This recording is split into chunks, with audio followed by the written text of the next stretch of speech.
possibly do for us. Let's see, what else? We also try to do some innovative testing here ourselves. We may have some ideas of some things that may improve installation, may improve efficiency, may improve other things. And we'll do our testing here and then report back to design engineering on what we found, and then hopefully they will come back and maybe do something, maybe make some changes or something, so it's going to benefit everybody else. Let's see, what else? They say we do a number of different things here. We've done some reworking on some things. We help with that. We have some designs that we're already done that we're helping put those together. Like modify some circuit boards for some of the customers, modify some of the units for customers. We have some specials that we do. But for the most part, it's just taking care of the customer. We have basically 5 guys plus me, so that's 6 guys that can be on the phone that can answer calls. And if one of us doesn't, for some reason, doesn't know the answers to that, one of the other ones of us does. So if we can't answer right away, we do get an answer for you, one way or another. So, and I know I'm not as proficient as the rest of my guys are. I mean, I've been in the business for a long time, but I've kind of been out of the tech part, more on the administrative part of it for a long time. So I may get some questions, but I'll get an answer. So if you call me, I think you got my card in there. If you call me, I'll get you an answer somehow. It might not be right that second, but you will get an answer. What else did we do so many different things that I think that's IQCs, the testing, innovations. One thing I could suggest is Ted's our #1 contact with our engineers in China. He works directly with them, so if we have a problem or if we have an idea of something that we want to implement, that could be something you guys can help with as you are going to the dealers. If they're like, hey, we would like to see this, or hey, this is what someone else is doing, this would be nice if your product did this. Doesn't mean it's going to be implemented right away, but if we get those ideas, this is our direct source to getting that idea into real life. And Yeah, no idea is a bad idea. If you got some idea where you think it might help, let me know. Because, it might, in the state it comes in, it might not be the right thing, but then again, maybe we could tweak something here and there, and it may help benefit everybody. Like I said, there is no bad idea, it's just it might need adjusted somewhat. So just make sure and call me, no matter what it is. If you've got any issues of any type, you got my card, so just call me. So who do we call? We're standing in a dealer, Mm-hmm. customer has a problem, dealer has a problem. I mean, we have everybody's cards, so do we just pick somebody, You call me. or do we call it, You can just call me. Yeah, just call me, because if it's not directly from me, I can direct it to the right person. Okay. So, and like I say, I do have an extension on there. I'm not always in the office, but primarily always in the office. But if you can't get a hold of me, just have them page me, and we'll get you taken care of. So, okay. Any other questions on that part of it? Yeah, what kind of unusual things do you see coming back from the field? Well, a lot of times we see things that come back where the converters have actually looked like they've been underwater. They're all rusted on the bottom. We see stuff like that, and you can tell where there's like water lines and things like that, things like that.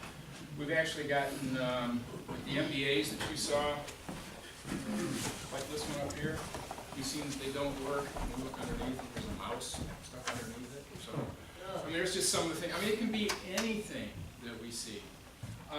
We do get all kinds of issues. We get someone who come back with the actual leads are cut off, and they're wondering why they don't work. I mean, it's just all types of different things. We also get some back where people have tried to modify them in some way, shape, or form, or they've tried to change the fuse themselves, and it's just different. If you can imagine it, I'm sure we've seen it. So, and I know it's not the end, but we're going to see a lot more of it. So, but that's kind of some of the things. We've got all those type of things that we see all the time. So any other questions on that? I think Okay. I'd like, do you have, and you kind of touched on it a little bit, but do you have one common thing that you hear the most of? Like if we're in a dealership and they say, well, this doesn't work, and we can say, have you tried this? Is it, like the back test, did you test your battery? What's your first line of defense that we can use if we're in a dealership, or is there one? One of the things you want to do is, like for instance, with an MBA, you want to isolate that MBA so that you know for sure that that's it. We get a lot of calls where they say, well, my fan's running all the time, I have nothing on. Well, the the fan's gonna run if it's drawing some amount of current, usually between 3 and 6 amps, okay? Well, they say, well, I have nothing on, and the fan's running. So in the power center, you can pull the reverse polarity fuses. That totally isolates that converter from the rest of the world. It's by itself. So if it's running, and they pull those fuses and it goes off, well, they do have a load. And it could be some of the safety features in the coach that are keeping it running. It just happens to be enough to keep it going. So that's one of the main things that we hear. Another one is the fan running. You know, why is my fan running all the time? Again, it's because there's a load. We have a load-based fan rather than a temperature-based, which we kind of feel is better because on a temperature-based, you're stressing those components. They're going to heat up before that fan comes on. Okay, some of them come on a little bit earlier, but they're going to heat up because of that. That stress tends to deteriorate the performance of the components inside because it's heat those components. Ours starts to run right away, so it's constantly cooling, so it's constantly keeping things cooler, which we feel kind of lengthens the life of the components. So we figure that's a better deal. So, but yeah, the main one is to just try to isolate the converter, just to make sure. Another one of the tests that we do is if that did it, but they're having a problem, they're saying it's not charging or something like that, that's to remove all the load and then just one by one put the load on in the coach and make sure that the converter still operates. Sometimes if it's a lot older converter and maybe there's a problem with the control board, it's not going to perform like it's supposed to, and that's where we want to find out. But if it goes through all these checks and everything works, you've really isolated the power portion of it, and that seems to be working, so there's got to be something someplace else. Another one of the questions is, again, it's not charging my battery. Probably 9 times out of 10, we find out that there's a disconnect switch someplace between the battery and the converter, and somebody's flipped the switch. Because we'll do that, and people will go back and they'll check, and they come back, if they call us back. They'll come back and say, oh yeah, the switch was flipped. If we don't hear from them, we figure, okay, there was a problem with the switch. They just don't want to call us back and let us know. So, those are some of the main things that you can troubleshoot. You know, and it's very simple. I mean, they can do that right then and there. So, and most of them do that when we're talking to people. They'll go right out and do it and come back and everything's good. Yeah, okay, yeah, just trying to cut down on you guys' calls if we're I in a appreciate place. that. You know, if we can head some of it off. Yeah, we get quite a few calls. This year's been a little bit lighter, but typically starting in the last part of February and that, it's almost becomes constant calls. We're always getting calls. And most of them are just, like say, the troubleshooting help, or where do I find a part, or something like that. So, Yeah. but yeah, anything that you guys can do to help, man, that would be great. So we got a small load like a carbon monoxide detector or something like that. You can Yeah. get going. yeah, and they could maybe have something plugged in that they don't know. Maybe they're charging a phone up someplace or something. You know, it could be a lot of different things that they just don't feel that that's right. Another issue is if they're running a lot of load and there's no fan, then it's either one of two things. The fan burned out, or there's a big issue with the converter. But you can tell that too, because that fan needs to run when you've got a load. Otherwise it will overheat, and it will shut down. Once it shuts down and cools down, it'll come back on. So you get this on and off and on and off. So, and that's another thing that we've had customers call in and say, it runs and then it stops running, and it runs and then it stops running. Well, it comes down to the fan. So, and on some things, the fan is replaceable. On the 9800, not so much, because you can't get into it. So, but like on the MBAs, you can replace the fan on those. So, and that's another thing too. It might prevent an RGA or something coming back if all we need to do is replace the fan, you know, keep the customer happy.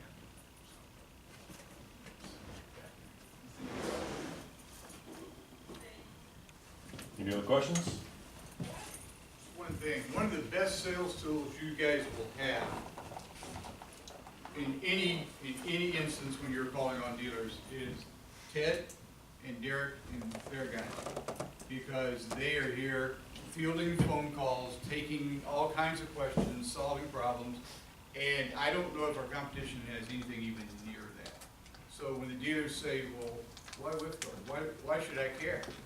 That's one of the biggest reasons right there.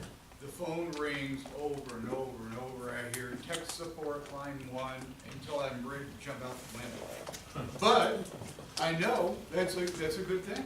That's a really good thing because we're solving problems. We're keeping people on the road camping and you know, with a smile on their face, and they feel good about us. What are some of the things you hear over and over and over again when you get those calls? There's some repetitive things that people call about. It's typically, like I say, that you won't charge the battery. It's probably one of the number one issues we got. And, you know, it could be the converter, but then again, mostly it's the battery. If they're trying to charge an old battery, the battery just can't take the charge. So they're blaming the converter because the battery's not working.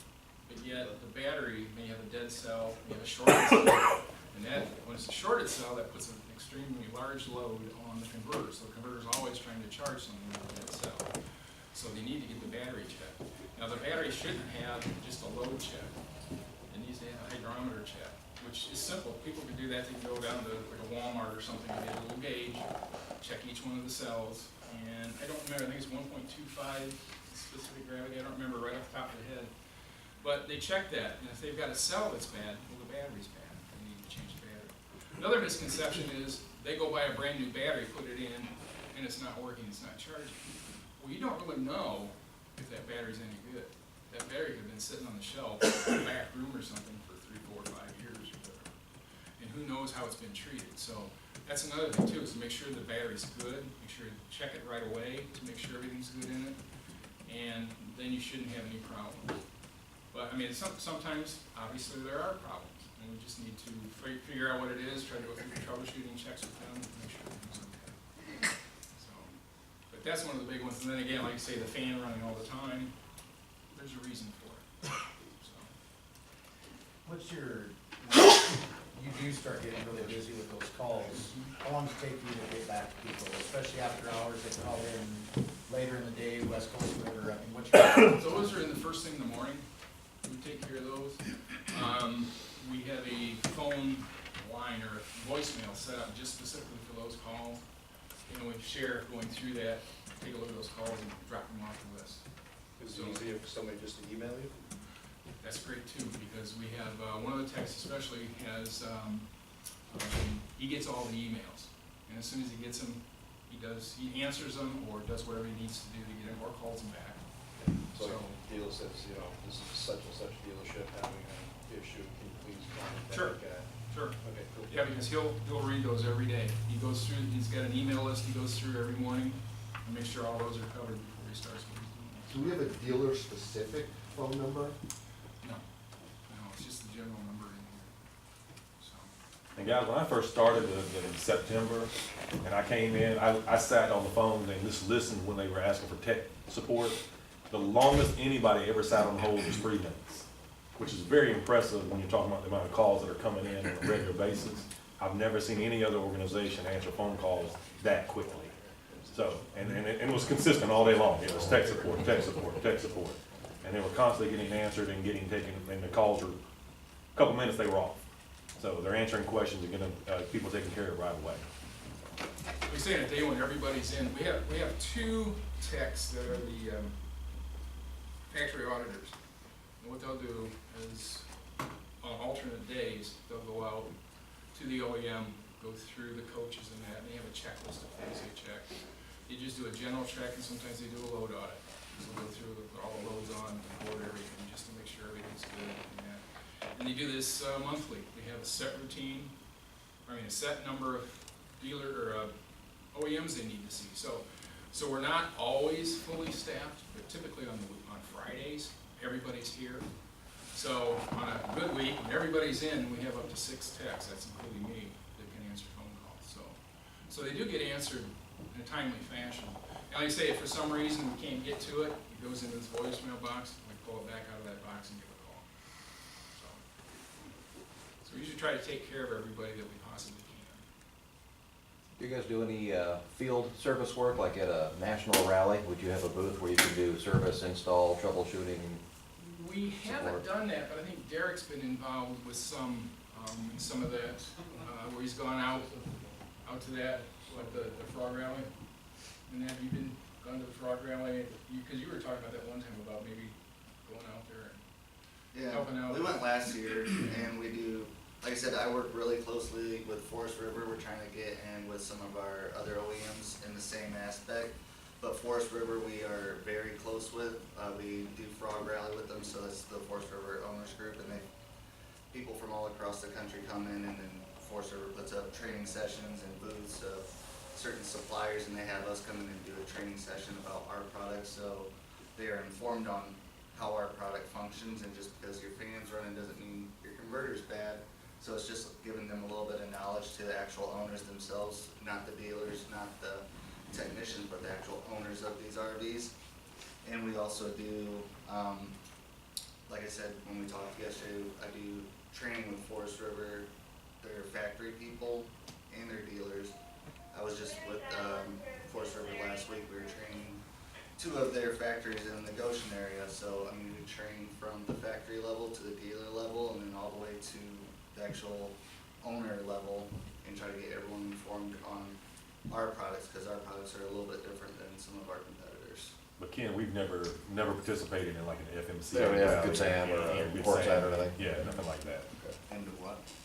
The FMCA rallies or Good Sam rallies or courtside where some suppliers will be there and they'll have a booth just to show product and demonstrate it, and then they offer free service for customers who, usually there's 3,000, 4,000 RVers there, and they come in, they sign up for service. We would actually send out technicians to their unit and physically go in and see what the problem is and see if we can fix it. Sometimes it's free, depending on what it is, and if there's a major issue, then maybe there's a cost Are you involved. talking for the actual owner? Yes. Yeah, The they- actual RV. We stay away from that, I believe, just because there's a liability when it comes to that. And that's why we are very limited on the information we tell people over the phone. Like they say, hey, can I wire this and do that? Well, technically, you can do that, but if I tell you that that's against code, and someone holds you to those words that, oh, Derek from WIFCO said I could do this, and all of a sudden their trailer burned down, I'm like, well, WIFCO said I could do it, and that just seems like it's gonna be a lawsuit, so we have to be really careful in what we help. If a person sounds like they're not incompetent, that's kind of a harsh word, but, if it feels like they need help, I'm gonna request that they hire a trained technician. That's what's in our manual, that's what they honestly should do. If you're telling them to get a reading here and they're telling you that their brake light's going on, like, okay, let's just go ahead and hire somebody. And we just gotta be really careful with the verbiage that we use for people, because we hold ourselves accountable if we say they can do something that we know is against code, so. Yeah, we do that on the phone too, because you brought that up. We occasionally get the call, and they're trying to troubleshoot their RV, but they don't know what a meter is, or how to use a meter. And it's kind of scary because you don't know what their level of incompetence is. So then that's when you say, you know what, I think you should seek help with a certified technician, because I'm not sure. And it's just for them to try to explain it that, not that they're incompetent, but you want to make sure that they're safe. So that's one of the things. I would just like to mention, I know you've got the manual. There's a lot of information in there. There's FAQs, which ask answers questions, which is really nice. If you happen to have something that isn't answered with that, send me an email. Because we'd like to include as much as we can in there, because we want to make this book tell all. So that, it's like a one-stop. They can go in there and take a look and see. Another really good item we've got is our website. It's got, of course, product information, but we also have information, troubleshooting information. We have videos out there on how to install some things. So if there's a question on how to install, we've got that. I mean, the website's really great for that. And if you have suggestions for that, again, send them to me. I'm always looking for suggestions and help and anything else that I can find that just helps to make everything better. So, any other questions? Todd had a question, and this may have been covered, but just in case. You had a question about, you had heard there was some misunderstanding between converters that are sold in the aftermarket versus converters that are actually installed on the line, okay? And some people thought they were two different animals completely. Yes. Can you sort of explain what that was all about? Well, and actually, Bob brought it up in our initial meeting, and that dealerships are, you go in there and talk to these guys, sometimes they think, well, you know, the product that's coming from the OEMs is crap product. But yet, the aftermarket product is a good product, they don't have any issues with it. So, the question was, well, are there any differences in the products? And well, our answer is absolutely not, they're the exact same products, just repackaged for the aftermarket.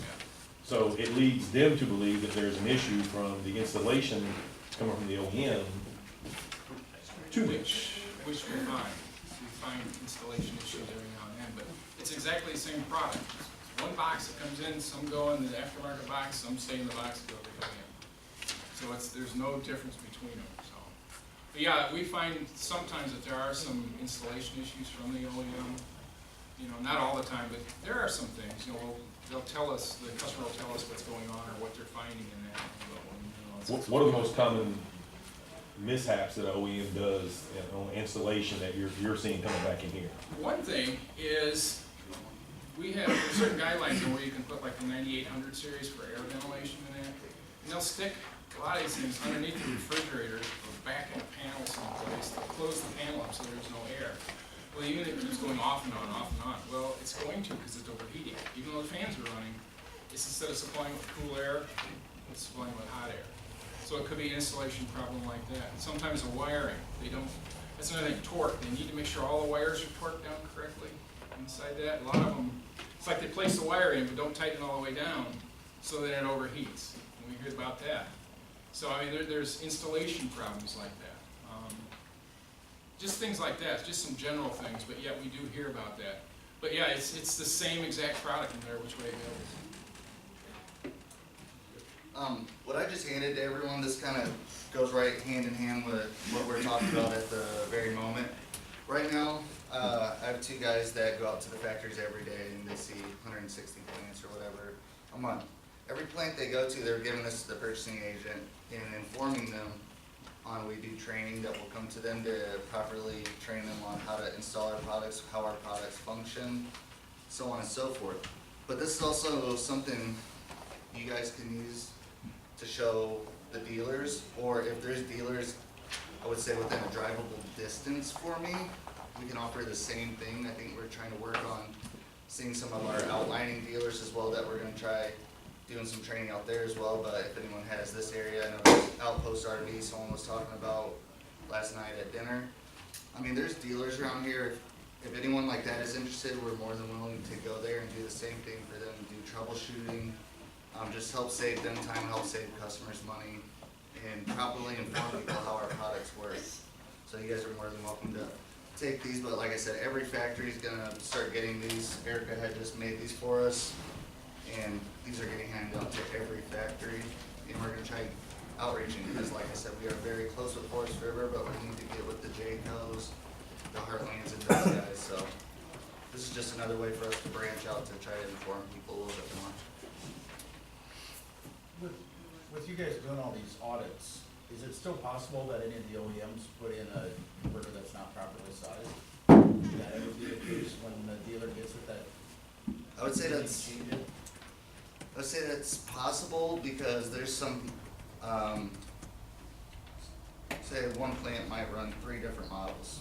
They might run a 19-foot model, they might run a 37-foot model, and one in the middle. So they might put the converter that might be sized for their 19-foot model and their 37-foot model if someone's not thinking. And like how we talked yesterday, a lot of the factory workers are job hoppers. They hop to who's paying the highest bonus, so everyone's kind of at all these plants that we go to. So it's not unusual for a new person to put something in that they don't have a clue that they haven't been running consistently. So accidents happen, and just because we audit every plant every month, that's 1 or 2 audits per plant a month. They're running anywhere from 5 a day at a low end to 40 a day. So if you're doing 1 trailer out of 40 a day for a whole month, you just hit a very small spot of what they're actually producing. So even though we're doing audits, accidents still happen. You could have caught them on a good day. Every day after the day you see them could be a bad day. So it doesn't mean that our audits are fail-proof. So we just try to catch it with the time that we're allowed, because that's something we offer that no one else really does. Progressive's not out there, even though it's mandatory. Like, these are things that everyone's supposed to do. We're the only one that's actually doing them and reaching out to the dealers.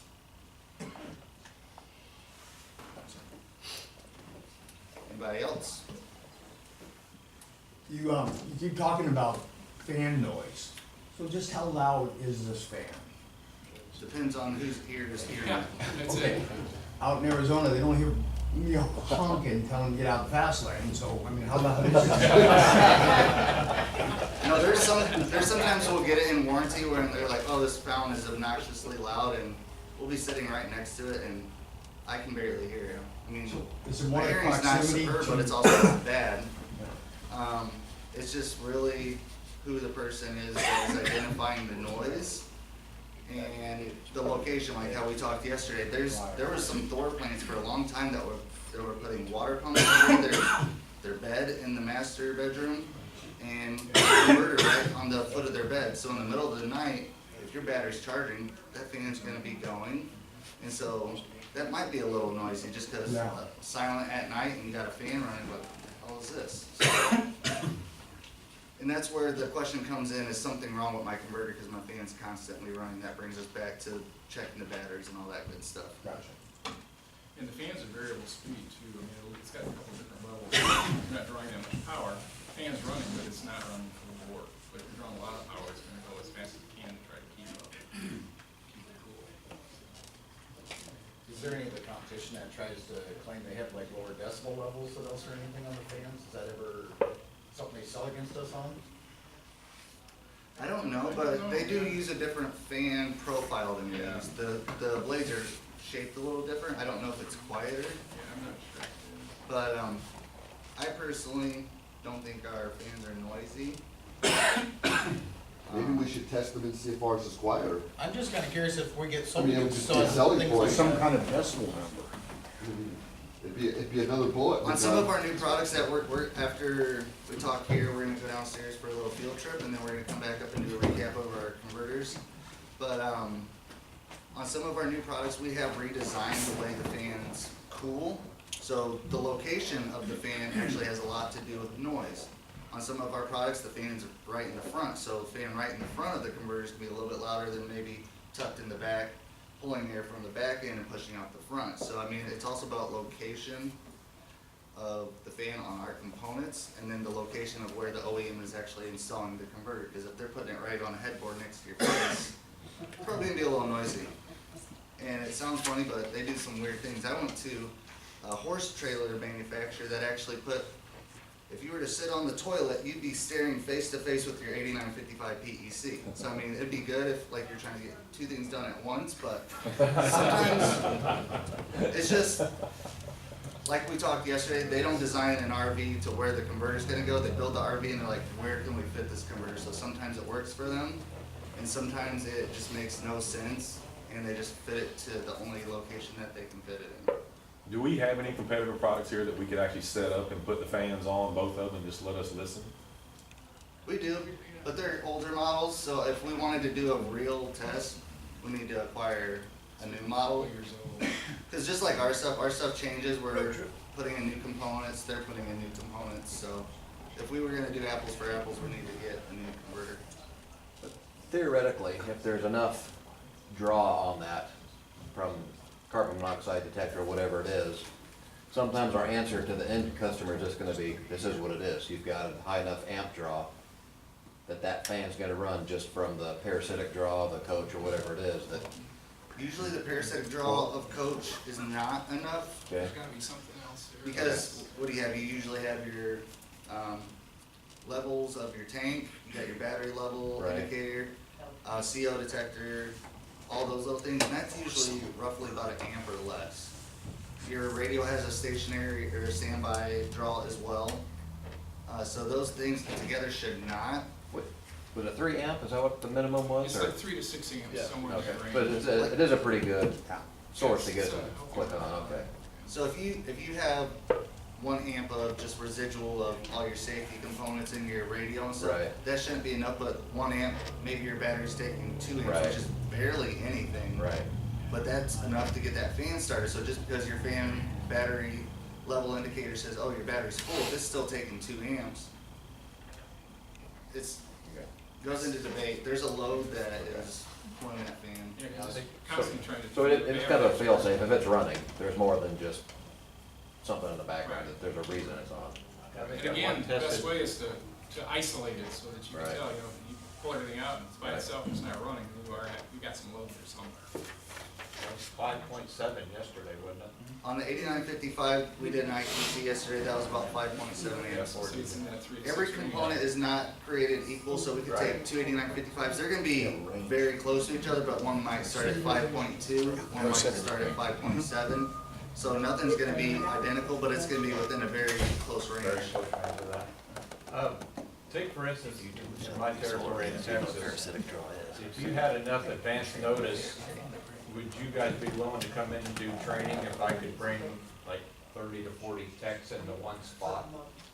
Rich, that's what I'm saying, this is why this paper is out, this is for the OEMs right now, but this is something, Jack, our owner, and Rich have been working with, and I know it's something we're trying to set up, because Forest River does this, the guy I work with, he goes to dealers all across the country. And I know we're trying to make that outreach more.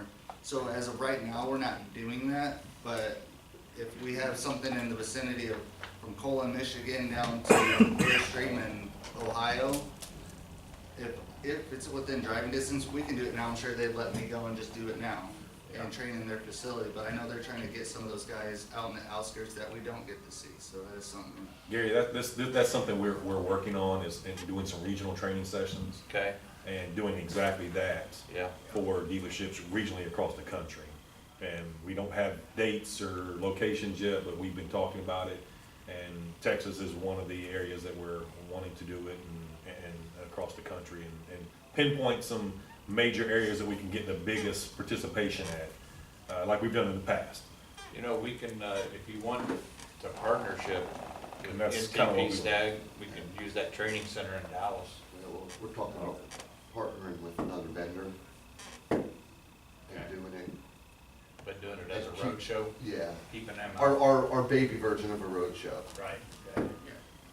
Do like Dallas, Houston. Right, we'll cover that some more this afternoon, because that's really important. That is, like they said, that is something we wanna do more on.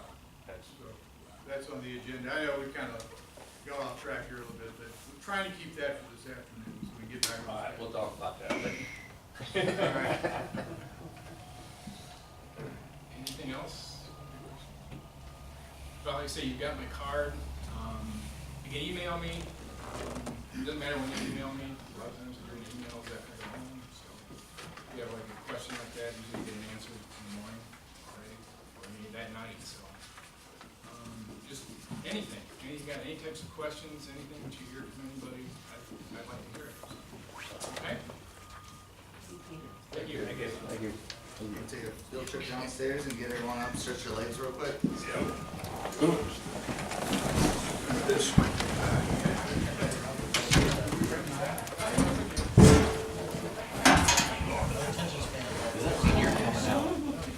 Of course. We're busy in June. Yeah, yeah. Good. There goes my heart, June. Hey, Doug, any OEM responsibility?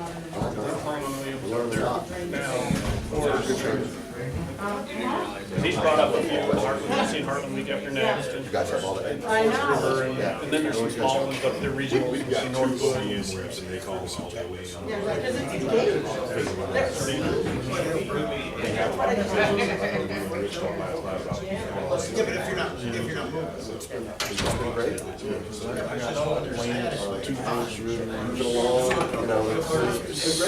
I thought it was only if it doesn't. Yeah, but, they landed, we found our way over here. Like I said, the one. How about the guys flying in?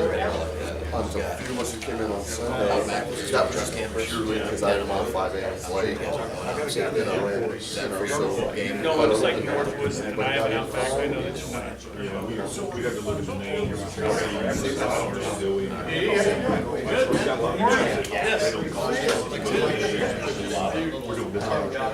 Well, I know, and that's what I'm saying, like Northwood, I know is small, and Outdoors is so small, and Adventures is small, and I'm there all the time. I'm on the spot. Right there in bed. Most campers is right there in bed. Stay all the time. It's just, that, you know, if you need it, I'm there. It makes sense. Especially for the one office.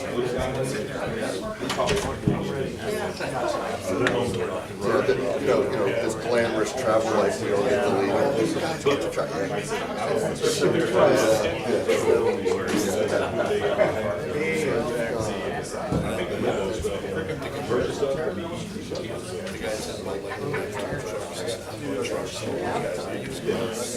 Whenever you're ready to bring down where Jesse is at the train. Okay. That's just the bathroom. Yes. Good. Jack, pleasure to meet you. Ken Shepherd. Thanks for having us in. Absolutely. Thanks for dinner last night. I mean, good. Yeah, just get breakfast this morning. I ate so much last night. Yes, I did. The peanut butter. Yeah, there's peanut butter. Yeah, it was good. Yeah, that was very good. Oh, yeah, nobody, I don't think anybody went away hungry. Yeah. They shouldn't. Good night. Yeah, looking forward to getting the field. I had to chase the house. Be a home run. Hopefully, hopefully we can exceed your expectations. We'll be done out there. Oh, yeah. Yeah, I'm familiar with the line. Still on top.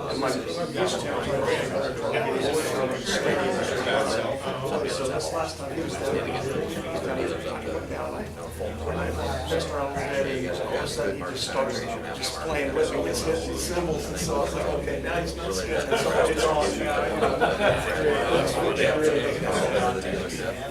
I think we'll be able to really. As I say that, I'm dealing with my sister. Service orders coming in. Plays in the band, they do like chest and stuff like that. I think it's just time well spent. Hey, you gotta do that. So I have Shepherd sales on my headquarters in Denver. Pretty much just the western US. California. The little bit that she had. Nevada. She's got another gal from Idaho. Out of Denver we do as well. Montana, Colorado. Great.